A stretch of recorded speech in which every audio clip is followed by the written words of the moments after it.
Sveiki, esu Odeta, dirbu vaikų bibliotekoje, esu vyriausia bibliotekininkė, darbus su vaikais.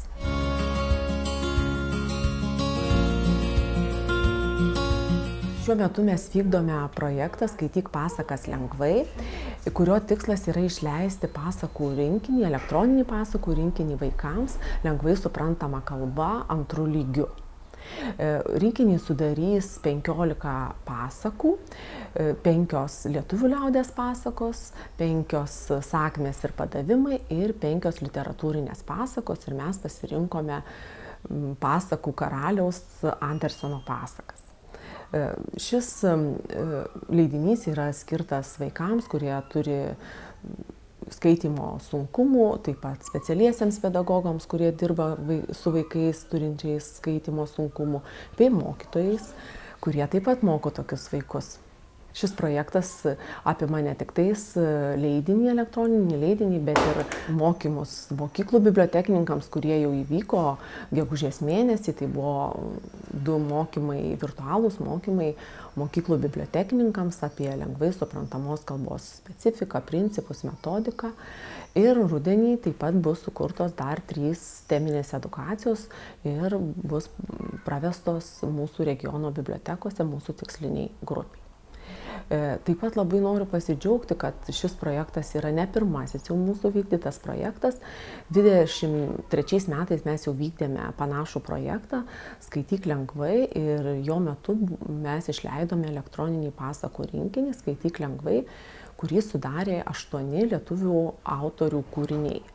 Ir šis leidinys tikrai turėjo labai didelį pasisekimą, netgi buvo pastebėtas ir Lietuvos leidėjų asociacijos nominuotas kaip metų reiškinys jų knygų apdovanojimuose.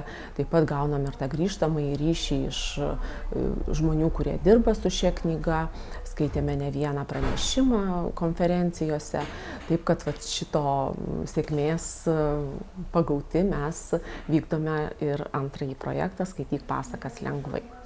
Be abejo, šis projektas nebūtų taip lengvai įgyvendinti, jeigu nebūtų tikrai puikiai mūsų komanda, kurią sudaro nemažai žmonių, bet tikrai labai kompetentingų. Tai tekstus pritaiko lengvai suprantama kalba Rūta Norkūnė ir Justina Boružaitė Liseckienė, puikiai iliustruoja ir papildo mūsų leidinį gražiomis iliustracijomis, kuriomis džiaugiamės ir mes, ir vaikai. Tai vaikų knygų iliustratorė Greta Alis, specialioji pedagogė, kuri būtent tą atneša grįžtamąjį ryšį ir dirba, testuoja su vaikais, Reda Andriekutė. Ir šiame projekte prie mūsų komandos dar prisijungė maketuotoja Renata Lenkutienė. Tai mes tikrai labai džiaugiamės šitą komandą.